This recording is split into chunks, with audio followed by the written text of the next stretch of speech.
few moments later. A few inches later. 2 hours later.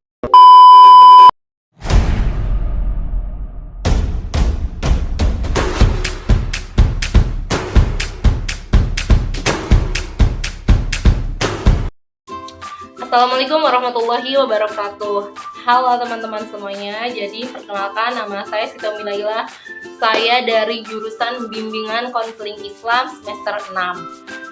Saya di sini mau bikin tugas ulangan tengah semester, yakni di mata kuliah Bimbingan Rohani Islam yang diampu oleh Bu Eni.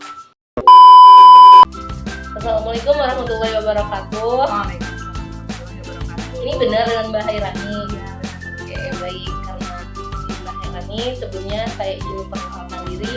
Nama saya Sita Milaila. Saya dari Win Sultan Maulana Hassanuddin Banten, jurusan Bimbingan Konseling Islam semester 6. Apa Mbaknya bisa memperkenalkan diri dulu, nama dan asalnya? ya boleh. Nama saya Hairani Zahra. Saya kebetulan dari Bogor. Oke, Mbak Hairani dari Bogor.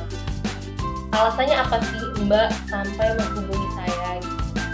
Ya Mbak, jadi sebenarnya tuh saya cuma mengalami kebingungan aja sih, kayak gelisah gitu, karena saya ini baru ingat kalau beberapa tahun yang lalu saya punya utang puasa dan itu belum dibayarin. Saya ragu kalau itu udah lunas semua apa belum, jadi saya kayak kepikiran ini kayaknya belum dibayar deh, belum dibayar semua, baru beberapa doang.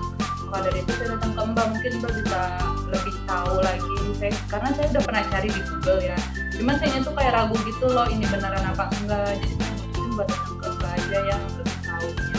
Oke, baik, terima kasih ya Mbak udah percaya sama saya.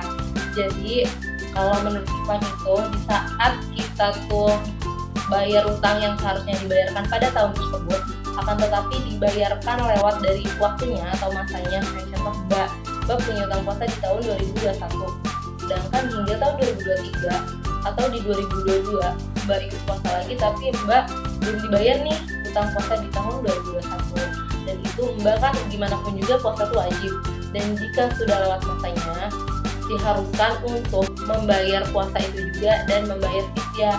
Membayar fidyah tuh seperti apa sih?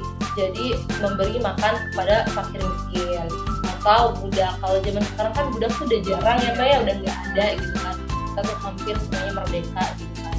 Jadi kalau bisa Mbak bayar utang Mbaknya, seberapa utangnya, kayak kalau dibayar bertiga, dan itu Mbak harus membayar fidyah juga sesuai apa yang Mbak lakuin. Kayak Mbak utang puasanya sehari, ya Mbak harus bayar fidyah gitu sih Mbak. Apa dari yang saya sampaikan nih ada yang masih ingin Mbak tanyakan? Udah cukup jelas nih Mbak, tapi kalau untuk ukuran fidyahnya tuh apa terserah kita atau gimana? Jadi ukuran fidyahnya itu seperti kita memberi makan fakir miskin.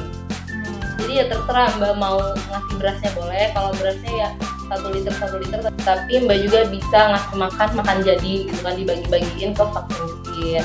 Apa masih ada yang ingin ditanyakan? Udah sih Mbak, itu doang yang aku pusingin sampai saat ini. Ya jadi Mbak kalau bisa ya, itu kan karena wajib, jadi Mbak harus bayar utang puasanya, itu yang wajib dulu, terus Mbak juga harus membayar fidyah. Oke, baik, mungkin karena emang udah sampai sini aja bimbingan kita, kurang lebihnya saya mohon maaf ya Mbak ya kalau emang ada kata-kata yang kurang enak atau hal lainnya gitu. Kalau emang ada yang masih mau ingin ditanyakan, nanti Mbak bisa lewat chat aku juga, nggak apa-apa. Terima kasih. Wassalamualaikum warahmatullahi wabarakatuh. Waalaikumsalam.